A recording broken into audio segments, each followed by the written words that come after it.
السلام علیکم ورحمۃ اللہ وبرکاتہ۔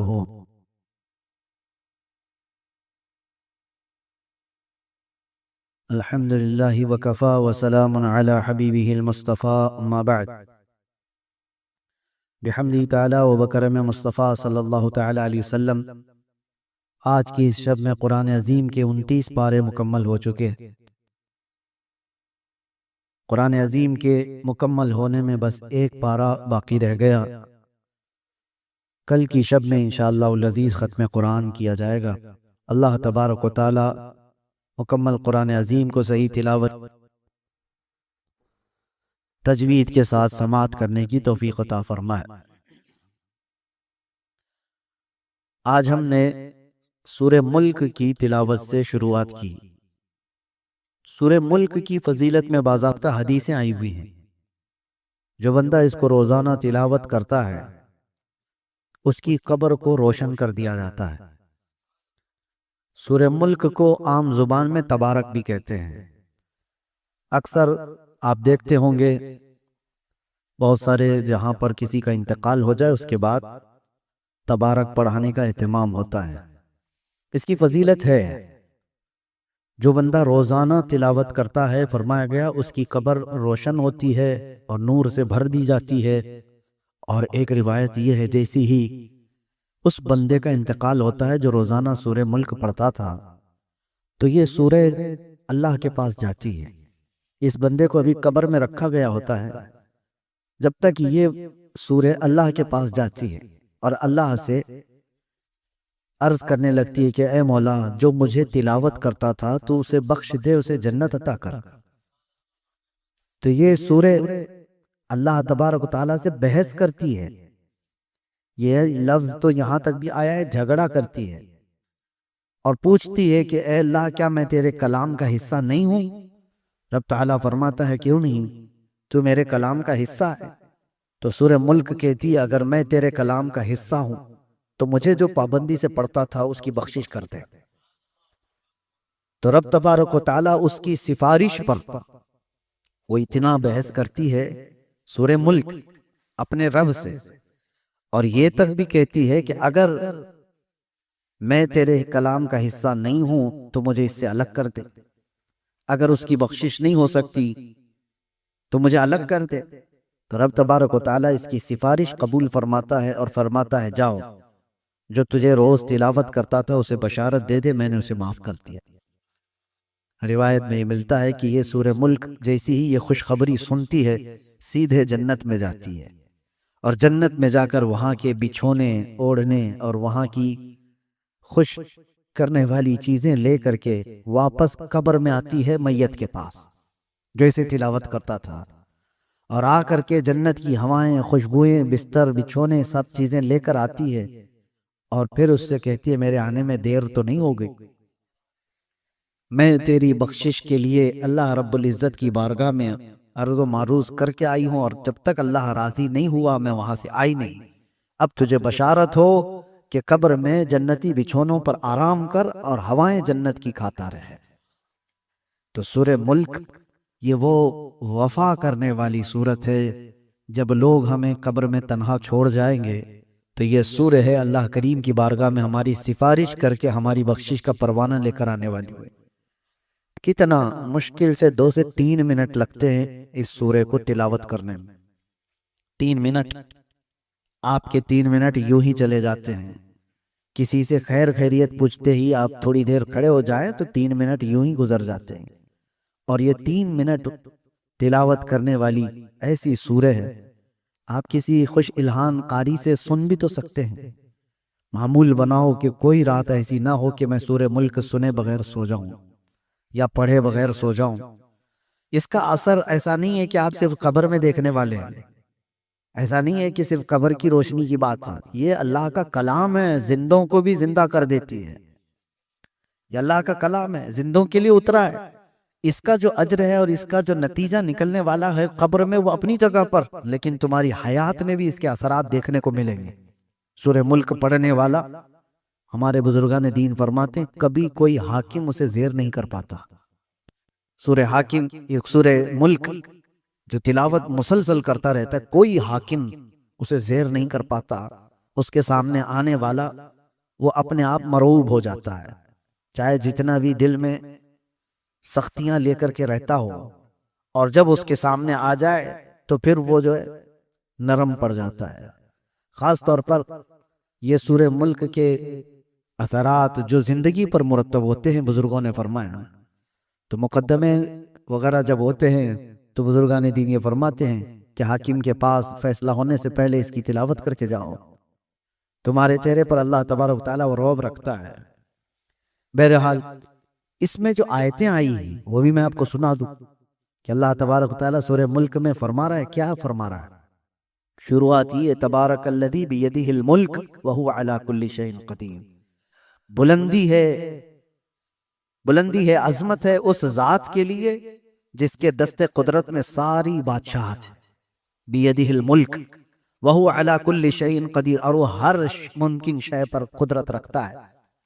الذی خلق الموت والحیات، اسی نے زندگی اور موت کو بنایا ہے۔ کیوں بنایا؟ لیبلوکم ایکم احسن عملا، تاکہ تمہیں آزمایا جائے تم میں اچھے عمل والا کون ہے۔ موت اور حیات اللہ نے اس لیے بنائی ہے تاکہ تمہیں آزمایا جائے تم میں سے اچھے عمل والا کون ہے۔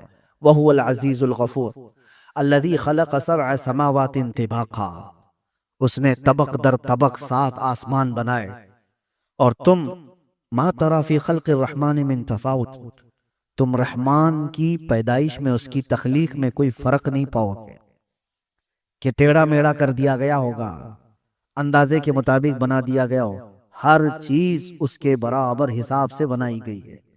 جو بھی چیز ہے، کوئی بھی جیسے انجینئر کے پلان فیل ہو گئے ہوں، سوچا کچھ اور تھا بن کچھ اور گیا ہو، وہ رحمان کی تخلیق میں ایسی کوئی چیز تم نہیں دیکھو گے۔ آگے کی جو آیتیں ہیں یہ اللہ تعالیٰ کیا فرماتا ہے؟ والذین کفروا بربہم عذاب جہنم، جو اپنے رب کا انکار کیے وہ جہنم میں جانے والے ہیں، ان کے لیے جہنم کا عذاب ہے۔ کلما القی فیہا فوج سألہم خزنتها الم یأتکم نذیر، اب توجہ کیجئے، جب جہنم میں جھونکا جائے گا کسی کو تو دربان پوچھے گا ان سے، جب کسی کو دوزخ میں ڈالا جا رہا ہے، سألہم خزنتها، دربان جو دوزخ کا دربان ہے وہ پوچھے گا الم یأتکم نذیر، کیا تمہارے پاس ڈرانے والا کوئی آیا نہیں تھا؟ اللہ کا خوف دلانے والا کوئی آیا ہی نہیں تھا؟ تم جہنم میں کیسے آ گئے؟ قالو بلا، وہ جہنم میں جانے والے کہیں گے ہاں کیوں نہیں، آیا تو تھا۔ قد جاءنا نذیر، ہمارے پاس ڈر سنانے والا آیا تھا، فکذبنا، لیکن ہم نے جھٹلایا تھا، ہم جھٹلائے ہوئے تھے۔ اللہ کا ڈر سنانے والا آیا تھا، بولتا تو تھا کہ جہنم ہے، آخرت ہے، لیکن ہم جھٹلائے ہوئے لوگ تھے۔ اور پھر اللہ تبارک و تعالیٰ یہ فرماتا ہے وَقَالُوا لَوْ كُنَّا نَسْمَعُ أَوْ نَعْقِلُ مَا كُنَّا فِي أَصْحَابِ السَّعِيرِ۔ اللہ اکبر، یہ آیتیں دیکھیں، جہنم میں جانے والے کہتے ہیں اے کاش اگر ہم سن لیے ہوتے اس کی بات، ڈر سنانے والے کی بات سن لیے ہوتے، لو کننا نسمع او نعقل، اور سمجھ گئے ہوتے ہم، ما کننا فی اصحاب السعیر، ہم دوزخ میں جانے والے نہیں ہوتے، ہم آج جہنمی نہیں ہوتے۔ فاعترفوا بذنبہم، وہ سب اپنے گناہوں کا اقرار کریں گے وہاں پر۔ جتنے بھی دوزخ میں جانے والے ہیں وہ یہ نہیں کہیں گے پتہ نہیں مجھے کیوں ڈالا گیا ہے، ارے چک کر کے آ گیا ہوں میں ادھر، نہیں، جو جہنم میں جائے گا وہ بولے گا ہاں میری غلطی تھی، اعتراف کر کے جائے گا، اور وہ نہیں کرے گا تو اس کے اعضاء بولیں گے الیوم نختم علی افواہہم وتکلمنا ایدیہم وتشہد ارجلہم بما کانوا یکسبون۔ رب تعالیٰ فرماتا ہے آج کے دن تو ہم تمہارے منہ پر مہر لگا دیں گے، تمہارے ہاتھ اور تمہارے پیر ہم سے بات کریں گے جو کچھ تم کیا کرتے تھے۔ جہنم میں جانے والا، جیل میں آنے والے آدھے سے زیادہ وہ بولتے ہیں میں تو نردوش ہوں، میں کچھ کیا ہی نہیں، مجھے پھنسایا گیا ہے۔ تقریباً ہر کوئی، مرڈر والا بھی بولتا ہے مجھے پھنسایا گیا ہے، اور جتنوں کو دیکھا گیا ہے وہ سب یہ کہتے ہیں۔ یہاں الگ معاملہ ہے، جیل میں آنے والوں کو ہم نے دیکھا ہے، پہلے تو کوئی اقرار نہیں کرتا، نہ پولیس کے پاس، نہ کورٹ میں، اور نہ اندر آنے کے بعد، وہ تو دوستی یاری میں بیٹھے بیٹھے اپنے کچے چھٹے سنا دیتے ہیں، لیکن اعتراف کرتا نہیں کوئی۔ کہ میں نے وہ کیا یہ کیا، بڑے بڑے جرم ہوں یا چھوٹے ہوں، سب یہی بولتے مجھے پھنسایا گیا ہے۔ اب بڑے بڑے لوگوں پر، نیتاؤں کو بھی دیکھو، جب کیس لگتے ہیں تو یہی بولتے ہیں سازش کے تحت مجھے یہ کیا گیا ہے۔ لیکن قیامت میں ایسا نہیں ہوگا۔ جو دوزخ میں جا رہا ہوگا وہ یہ نہیں بولے گا لوگوں نے مجھے پھنسایا اور میں یہاں آ گیا، وہ کہے گا کاش میں سن لیا ہوتا ڈر سنانے والے کی بات، رسول اللہ کی بات سن لیا ہوتا، میں دوزخ میں نہیں آتا۔ فَاعْتَرَفُوا بِذَنبِهِمْ، اللہ فرماتا ہے وہ اپنے گناہوں کا اعتراف کریں گے۔ فَسُحْقًا لِأَصْحَابِ السَّعِيرِ، بہت ہی برا ہو دوزخ میں جانے والوں کا۔ ان الذین یخشون ربهم بالغیب لہم مغفرۃ واجر کبیر، بے شک وہ لوگ جو اپنے رب سے ڈرتے تھے بغیر دیکھے اللہ کو، یہ وہ لوگ ہیں جو اللہ کو دیکھے نہیں اور ڈرتے تھے، اللہ فرماتا ہے ان کے لیے مغفرت ہے اور اجر کبیر ہے، ان کے لیے اجر عظیم ہے۔ یہ سورہ پوری اللہ تبارک و تعالیٰ نے جہنم کے متعلق، وہاں جانے والوں کے متعلق فرمایا۔ اور ایک آیت ہے اور ایک سورہ ہے جو سورہ حاقہ ہے، سورہ حاقہ۔ حاقہ جو ہے یہ قیامت کو ہی کہا گیا ہے۔ حاقہ کیا ہے؟ الحاقۃ ما الحاقہ، واقع ہونے والی، یقین کے ساتھ واقع ہونے والی کیا چیز ہے تم جانتے ہو؟ وہ قیامت ہے۔ قیامت کا پورا تذکرہ اللہ تعالیٰ یہاں بیان فرما رہا ہے، یہ سورہ حاقہ۔ کبھی آپ قرآن اٹھانا، ترجمہ پڑھ لینا، صرف ترجمہ بھی پڑھو ان آیتوں کا، آپ کے جسم کانپ جائیں۔ اللہ تعالیٰ فرماتا ہے یہ وہی قائم ہونے والی چیز ہے جس کا انکار قوم سمود نے بھی کیا، قوم عاد نے بھی کیا۔ حضرت صالح علیہ السلام کی جو قوم تھی وہ قوم سمود، اور حضرت ہود علیہ السلام کی قوم تھی وہ قوم عاد۔ قوم سمود اور قوم عاد انہوں نے کیا کیا تھا پتہ ہے؟ اللہ تعالیٰ فرماتا ہے قوم سمود نے انکار کیا، ایسی کوئی چیز آنے والی ہے ہی نہیں، کس سے ڈراتے ہو تم؟ قیامت وامت کیا چیز ہے یہ؟ اللہ تعالیٰ نے ان کو ایسا ہلاک کیا، فَأُهْلِكُوا بِالطَّاغِيَةِ، ان کو اللہ تبارک و تعالیٰ نے سخت ترین ہلاکت میں برباد کیا۔ قوم سمود کیسے ہلاک ہوئی وہ بتاتا ہوں۔ وَأَمَّا عَادٌ فَأُهْلِكُوا بِرِيحٍ صَرْصَرٍ عَاتِيَةٍ، اور قوم عاد اس کو اللہ نے تیز ہواؤں سے ہلاک کیا، ایک کو چنگھاڑ سے، آواز سے۔ قوم سمود کیسے مری ہے؟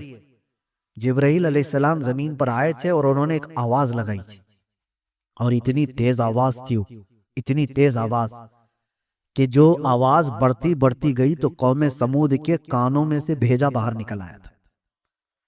آواز میں پاور ہے۔ آج جو بم پھٹتا ہے نا اس میں بارود کم ہوتا ہے، اس کی جو آواز ہوتی ہے اسی سے ساری چیزیں ٹوٹ جاتی ہیں۔ بارود اس سے ہلاکت اتنی نہیں، جو ہائی پاور کا جو کی آواز ہے، آواز بہت طاقتور چیز ہے۔ کبھی آپ روڈ پہ بہت تیز آواز میں ڈی جے بجائے تو یہاں کی دیواریں ہلنے لگ جائیں۔ کیوں ہلتی ہیں؟ آواز سے کیوں چیزیں ہلتی؟ آواز میں بہت پاور ہے، بہت طاقت ہے۔ یہ تو ہلکی آواز ہے، جتنا سننے کی تمہیں طاقت ہے اتنا ہی سن پاتے ہو، اوور ہو گئی تو کان پھٹ جائیں گے، کان پھٹ جائے۔ اور جبرائیل علیہ السلام نے جب آواز لگائی تھی، وہ اللہ اکبر، وہ سید الملائکہ ہے، اللہ نے عذاب کے لیے ان کو بھیجا تھا، اور فرشتے کی چنگھاڑ سے وہ ساری کی ساری قوم ہلاک ہوئی تھی۔ دوسرے دن جب صبح ان کو دیکھا گیا تو ان کے کانوں سے بھیجا نکلا ہوا تھا۔ قوم سمود ان کو ہلاک کیا گیا۔ قرآن یہ کہہ رہا ہے قیامت کا انکار کرنے والے لوگ تھے، قیامت کوئی چیز نہیں۔ اور قوم عاد کو اللہ نے تیز آندھی بھیجی، سخرها علیہم 7 لیال و 8 ایام، سات راتیں اور 8 دن تک مسلسل ہوا چلتی رہی تھی قوم عاد پر، بہت تیز آندھی چلتی تھی، اور اس میں سب کے سب ہلاک ہو گئے تھے۔ یہ حضرت ہود علیہ السلام کی قوم۔ اب یہاں پر اللہ تعالیٰ قیامت کا ذکر فرماتے ہوئے آگے ارشاد فرماتا ہے کب تک تم انکار کرو گے؟ فَإِذَا نُفِخَ فِي الصُّورِ نَفْخَةٌ وَاحِدَةٌ، جب وہ سور پھونکی جائے گی۔ سور کیا چیز ہے یہ بھی دیکھیں، آواز ہی ہے، قیامت بھی آئے گی آواز سے ہی۔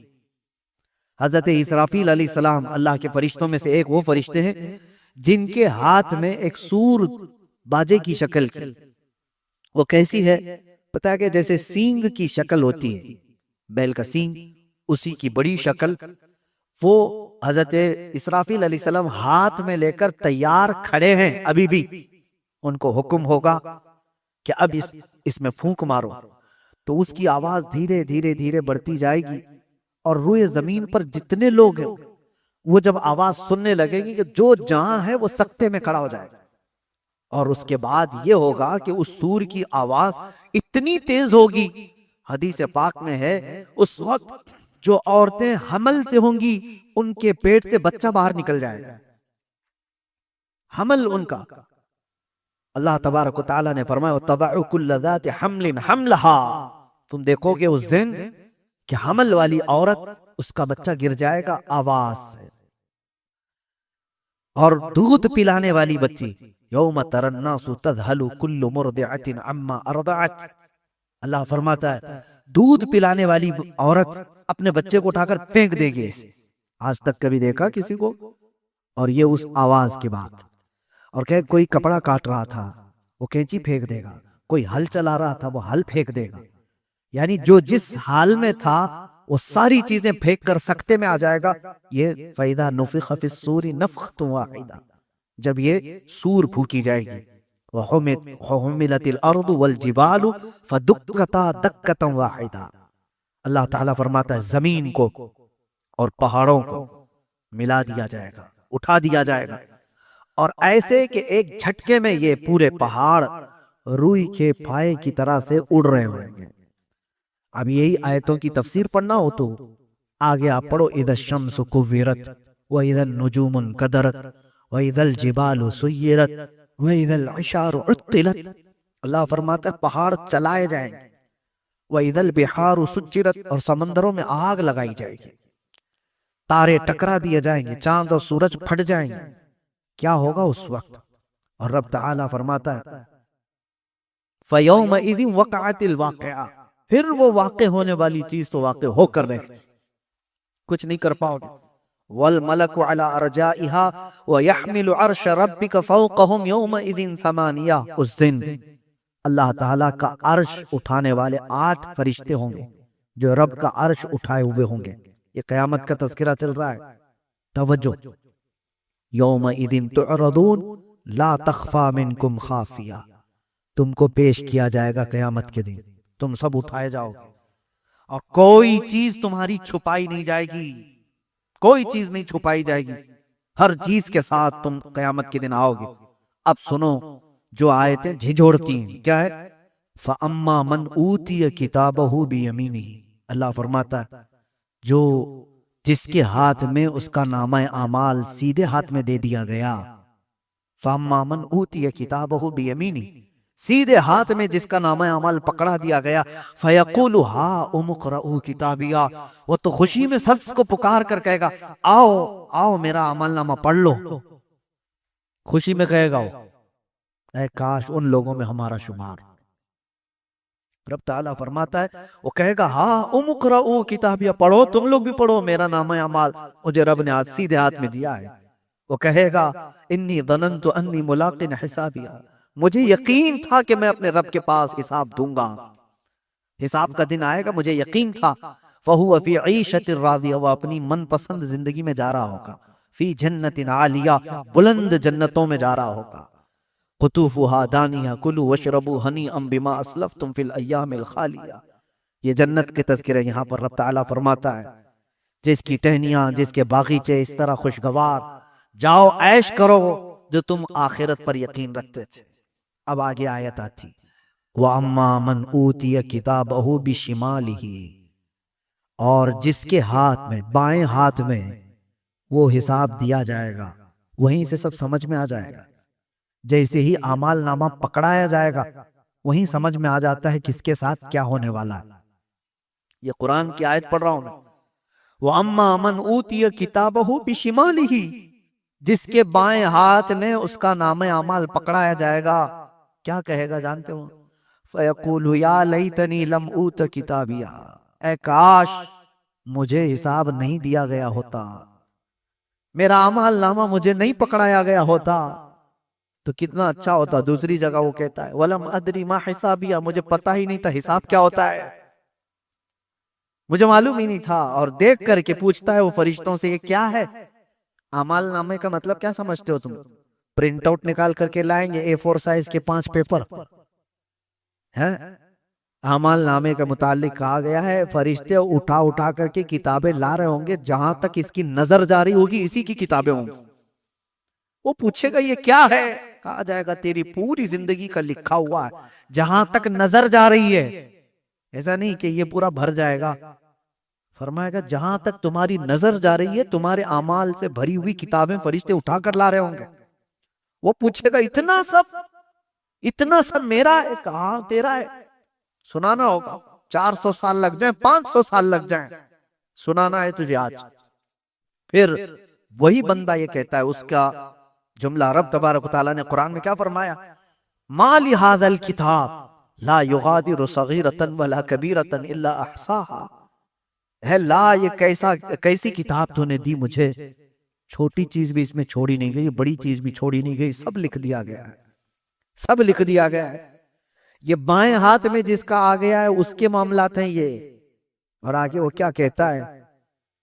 ما اغنا عنی مالیہ ہلک عنی سلطان۔ کسی بھی چیز نے اس کو نفع نہیں دیا اس سے۔ دوسری سورے میں اللہ تعالیٰ نے یہ بھی فرمایا کہ اس دن یود المجرم لو یفتدی من عذاب یومئذ ببنی، ہوتا ہے نا تم کو پکڑا گیا، یہاں پر ضامن چلتی ہے نا، ضمانت میں آپ پراپرٹی لکھوا دو اور اس کے بعد بیل لے کر کے آ جاؤ، یا کسی آدمی کو کھڑا کرو، یہ ضامن ہے میرا، جب تک کیس چلے گا یہ میرا ضامن ہے، وہ اپنی پراپرٹی کے پیپر لا کر کے جمع کرے گا کورٹ میں، یہ دستور ہے۔ اور مجرم قیامت کے دن کیا سوچے گا؟ وہ اللہ فرمانا یود المجرم لو یفتدی من عذاب یومئذ ببنی، اس دن مجرم یہ تمنا کرے گا کہ میرے بیٹے کو میں رکھ کر کے عذاب سے چھٹکارا تو لے لوں، بدلے میں مولا میرا بیٹا رکھ لے، وہ صاحبتہ و اخی، یا میرے بھائی کی بدلے میں یا دوست کے بدلے میں مجھے عذاب سے چھٹکارا دے دیا جائے۔ اللہ تعالیٰ فرماتا ہے وَمَن فِي الْأَرْضِ جَمِيعًا، جو کچھ بھی زمین میں تھا وہ سب دے کر کے وہ سوچتا ہے عذاب سے مجھے چھٹکارا مل جائے۔ کوئی بھی تو چیز رکھ لو، میرا گھر تھا دنیا میں، بڑی جائیدادیں تھی، اولاد تھی، بھائی تھے، رشتے تھے، کچھ تو رکھ کر کے مجھے چھٹی دی جائے۔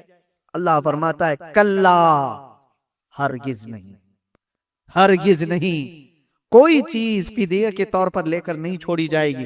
فَالْيَوْمَ لَا يُؤْخَذُ مِنْكُمْ فِدْيَةٌ، یہ وہ دن ہے جہاں کوئی فدیہ لے کر کے چھوڑنے والا سسٹم ہی نہیں، فدیہ لے کر کے پیسہ دے کر کے چھوڑنے والا سسٹم ہی نہیں ہے، تمہارا حساب تم سے ہوگا۔ لا تزر وازرۃ وزر اخری، ایک جان دوسرے جان کے گناہوں کو نہیں اٹھائے گی، آج تمہارا حساب تم سے ہوگا۔ اب آگے رب تعالیٰ یہ فرماتا ہے اللہ اکبر، جیسے ہی یہ بائیں ہاتھ والا گڑ گڑا رہا ہوگا حساب کیا ہے مجھے پتا ہی نہیں تھا، یہ عمل نامہ کیا ہے، یہ ابھی کہہ ہی رہا تھا، اللہ فرماتا ہے حکم ہو جائے گا خذوہ فغلوہ، پکڑو اس کو جلدی سے اور اس کو زنجیروں میں باندھو، ثم الجحیم صلوہ، پھر اس کو جہنم میں پھینک دو۔ کیسے؟ ثم فی سلسلۃ ذرعها 70 ذراعا فاسلکوہ، اس کو ایسے چین میں باندھو کہ ہر زنجیر کے اندر 70 زنجیریں اور ہوں۔ کس کو؟ مجرم کو ایسی زنجیر میں باندھو کہ ہر زنجیر کے 70 اس کے دانے ہوں۔ انہ کان لا یؤمن باللہ العظیم، یہ وہ ہے جو اللہ عظمت والے اللہ پر یقین نہیں رکھتا تھا۔ اس کو پکڑو، فرشتوں کو حکم ہو گیا، یہ آیتیں جب پڑھتے ہیں نا رونگٹے کھڑے ہوتی، خذوہ فغلوہ، پکڑو اس کو اور باندھو اس کو۔ اور ایک ترجمے میں یہ کہا گیا ہے کہ اس کو کھولتے ہوئے عذاب دو، غلو، اس کو پکاؤ۔ ثم الجحیم صلوہ، پھر اس کو دوزخ میں پھینک دو، کھینچ کر کے پھینکو۔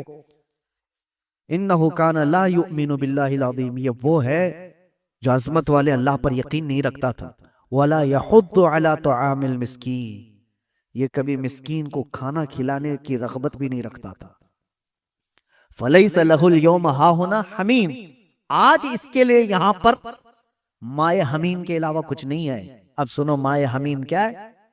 جہنم کا وہ پانی جو سارے مجرموں کا پیپ جو نکلا ہوگا اس کو کھولایا جائے گا، پکایا جائے گا، جو زخموں سے پیپ نکلتا ہے اس کو کھولایا جائے گا، اور یہ جہنمی کو پینے کے لیے دیا جائے گا تو کہا گیا اتنا کھولتا ہوا ہوگا، اتنا گرم کہ وہ ابھی مٹکا اٹھایا ہوگا کہ اس کی گرمی سے اس کا نیچے کا ہونٹ جھلس کے زمین تک لٹک جائے گا۔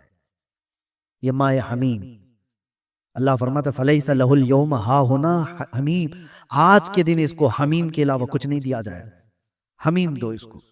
اور وہی پانی کو جب وہ نگلنے کی کوشش کرے گا، ایک تو ہونٹ لٹک کر کے گر گیا اس کے جھلس کر تپش سے، اور جیسے ہی وہ اندر ڈالتا ہے فرمایا گیا کہ پیٹ میں جاتے ہی اس کی انتڑیاں پیچھے کے مقام سے نکل جائے گا۔ یہ حمیم جس کا ذکر اللہ فرما رہا وَلَا طَعَامٌ إِلَّا مِنْ غِسْلِينَ، اور غسلین کے علاوہ کھانے کی کوئی چیز اس کو نہیں دی جائے گی، اور یہ ایک تھوڑا کا پھل وہاں پر دیا جائے گا، زقوم اس کو کہا گیا ہے، ان شجرۃ الزقوم، شجرہ زقوم جو جہنم میں ہوگا اس دن اسے دیا جائے گا، اتنے کانٹے کا ہوگا کہ وہ کھا تو نہیں سکے گا، لیکن کھائے گا تو اس کے حلق سے پورے کانٹے باہر آ جائیں گے۔ اسی کو نگلنے کے لیے پانی مانگے گا تو مائع حمیم دیا جائے گا۔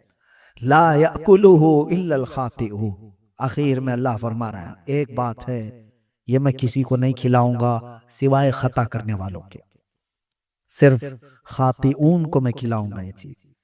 وہ ارحم الراحمین ہے، ہر ایک کے لیے نہیں، لیکن یہاں قرآن میں آج اس نے جگہ جگہ پر ہمیں جب تنبیہ کی تو پھر بندہ اگر کفر کیا اور انکار کیا اور پیٹھ دکھا کر بھاگا ہے تو پھر اس سے پوچھا جائے گا الم یأتکم نذیر، میں نے سورہ ملک کی آیت آپ کے سامنے پڑھی کہ ان سے دربان پوچھے گا کیا تجھے ڈر سنانے والا نہیں آیا تھا تیرے پاس؟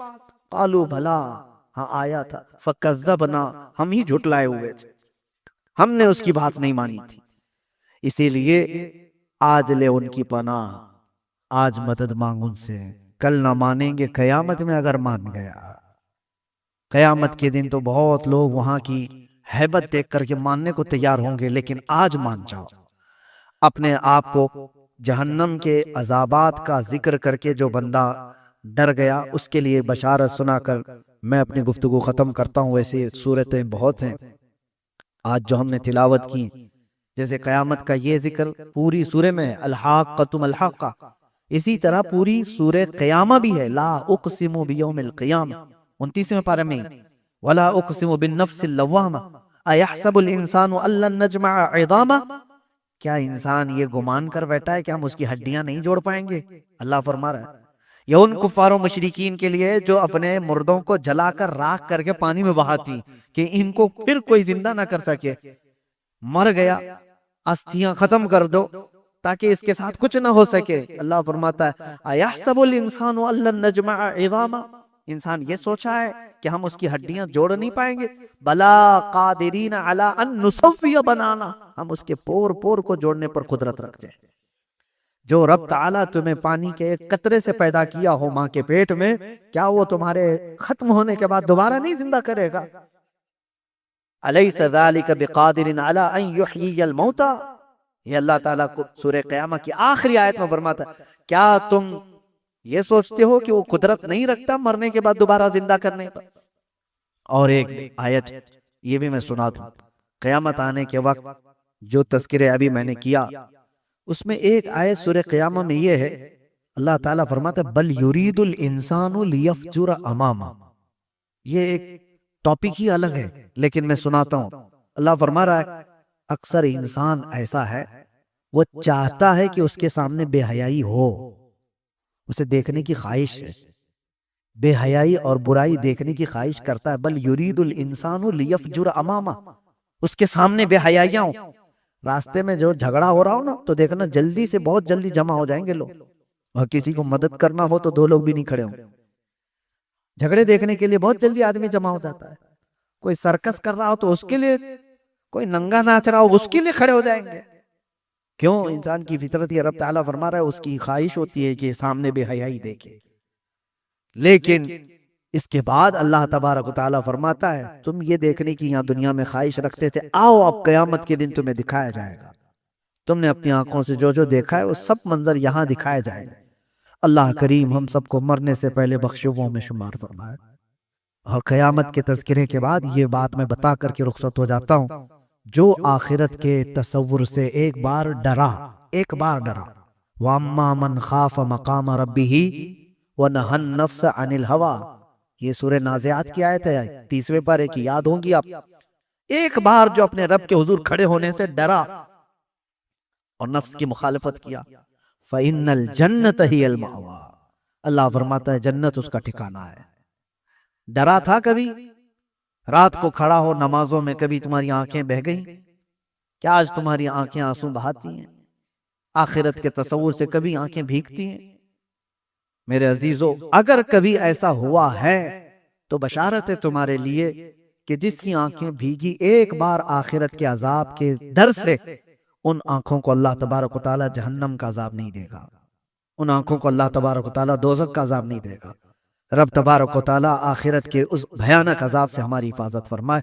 وآخر دعوانا ان الحمد للہ رب العالمین۔ السلام علیکم۔